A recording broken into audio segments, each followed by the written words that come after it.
So we're skipping the line a little bit here. We've jumped into heavy mechs, and we just explored the Dragon, making our way through the various Battletech tech manuals, building that Tactica checklist, and I wanted to jump to the Rifleman, partially half on requests, but also as a machine that over all the games that I played in Battletech, I rarely field. I rarely play, simply because one of my best friends is always playing the Rifleman. It's almost like that's their mech. So from that perspective, I have been able to uniquely face this mech. I mean, most mechs in my collection I play, obviously. I've fought against, or I've seen in play watching battle reports. The Rifleman itself has been entirely one-sided. Now, naturally, using that as an excuse to pick up more miniatures, I intend to start fielding the Rifleman.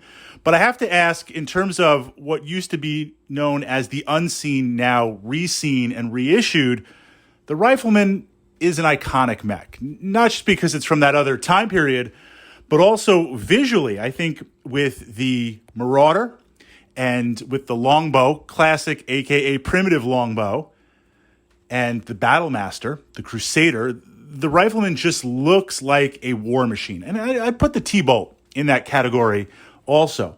So tactically, what does this mech bring to the table?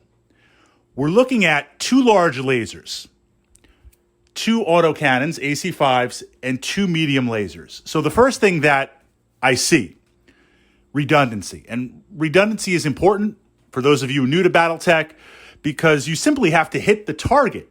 The game of armored combat, it's implied that you're going to hit. But this is easier said than done, not just because it's the roll of the dice simulating fog of war. Your mech is moving, I'm moving, covering a number of hexes. There might be other modifiers in play. There might be cover. We've got range. So it's this calculation up and down based on your pilot's ability to determine if you hit or not. Now, you can do things to influence that. Walking versus running. Standing still versus not moving at all, trying to close the range, trying to get in cover, try to force your opponent out of cover. But ultimately, redundancy is firing more than one weapon keyed at the same bracket. Now, you have some redundancy, say like a PPC and an LRM. They have roughly the same range brackets, but different damage and different potentials. It's nice when you have keyed or linked weapons. So the fact that we have 2, 2, and 2, that's a nice start for the Rifleman. The autocannon 5s give you some good range. This mech is now ammo dependent. So now we're moving into a new category, especially exploring heavy mechs where, yes, we've got some armor. We could take a couple of hits. I'm not so much worried about running out of ammunition, but I'm worried about if it goes to internals, I might be in trouble. We have to worry about that ammo explosion. But we do have that range. So as soon as I'm in range, I'm going to start shooting those autocannon 5s, laying down steady firepower, and that is manageable in terms of heat. We also have large lasers. Now, this is the interesting part about this mech, where you have the large lasers. Could they have been matched PPCs? I mean, someone can shuffle things around a little bit, and I'm sure squeeze those in. But the challenge with the PPCs, of course, for 2 more points of damage is 2 extra heat.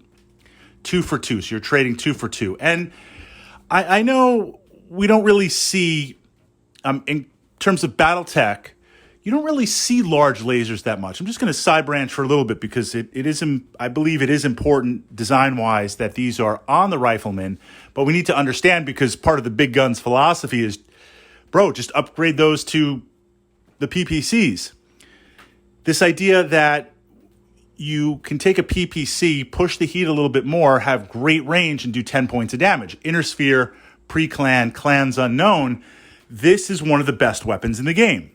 The only thing better, so to speak, is the autocannon 20, but being at literal super extra short range, there's a little bit more finesse to that autocannon 20. Plus, you have issues of weight, and it's a very, very big weapon, and it's ammo dependent. You see PPCs mounted on some mediums. I'm thinking of the Phoenix Hoff, classic. You see it on light mechs, but they're kind of specialized mechs. Like the Valkyrie has a long-range 10-pack. That's something special. You've got the Panther. That's got a PPC. I think it's It's the Hussar that has the large laser. There are a few exceptions, but for the most part, as a primary weapon, you see those PPCs. And think about heavy mechs, PPCs. Single PPC on the Battlemaster. Of course, the Awesome has the Trio, Marauder, Warhammer. Now, you do see a large laser mounted on the T-Bolt because that shifts the space that you've saved to armor, and it makes it a little more heat management.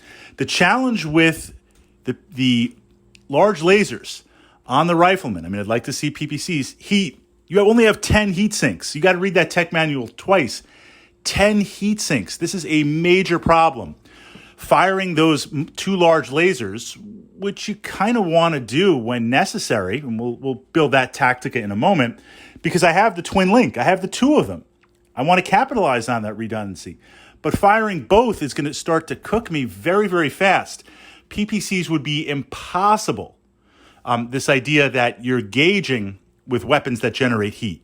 So if I'm going to fire both off, I want a reasonable chance of hitting, but I also have to look what else is around me. Try to forecast and say, okay, if I cook off both this turn, okay, how can I keep that heat down? Well, if I don't move, that's going to, A, keep the heat down, but also it's going to allow me a more stable platform, increasing the chance to hit. So ideally, I get behind some cover. But we also look and say, what else is around me? If I fire both off, if I spike that heat, do I have a turn or two to dissipate the heat so other things that come into play and surround me, I'm not at a disadvantage, meaning I don't want to cook off two large lasers, do some damage, do whatever, and then I'm surrounded by a light mech or two or some mediums or some support tanks, and now I'm forced to be very, very aggressive while I'm already at a heat deficit. So that's the challenge with these large lasers. They've got some bite. You've got 2. 8 points of damage is still 8 points of damage, but they're going to push the heat. And then, of course, we have the medium lasers, which I like to see. In terms of inner sphere tech, we've reviewed this. Based on tonnage, just looking at the meta, based on tonnage, no ammo, range, damage, heat, medium lasers are solid. And we've got 2 of them. Okay, so we know on the positive, we've got those linked weapons. We've got the redundancy. The negative is 10 heat. And armor is a little light for it. So what role does this mech play? I see this role as an aggressive support mech. Now, I define a support mech. Examples, Jaeger mech, longbow. These are mechs that have long-range weapon systems or potential for long-range weapon systems, and they're a little bit behind the front line, and they're just going to pelt away. Return fire should be limited to some long-range stuff. You might have a couple of tanks. You might have another mech as a bodyguard unit. They ideally want to stay a little bit behind the main advancing lance or main advancing units. And of course, your opponent is going to do their best to stop that. We've got back and forth. We're now shifting from a mech warrior to a mech commander and looking at that coordination. The Rifleman wants to be a little bit closer based on the fact that this is energy and autocannon based. This is laser and autocannon based. So it works well with a lance, not leading the charge, but a few hexes behind. If there's a pause and it can dig in and it can take advantage of that, that works very, very well. I see this as you advance, laying down some fire. Again, we're going to just bark out those autocannons as we can. As we close with other targets, we're going to look and say, okay, if I'm not moving, if I can fire off those 2 large lasers, can I cause potential significant damage to a light mech? Can I really put the hurt on a medium mech? If I'm going to push that heat, let other mechs plink away and strip armor off heavies and assaults. I want to push the heat with the Rifleman for a potentially crippling shot. I say potentially because, look, it is Battletech. You never really know, but we're going to try and weigh the odds in our favor as best we can.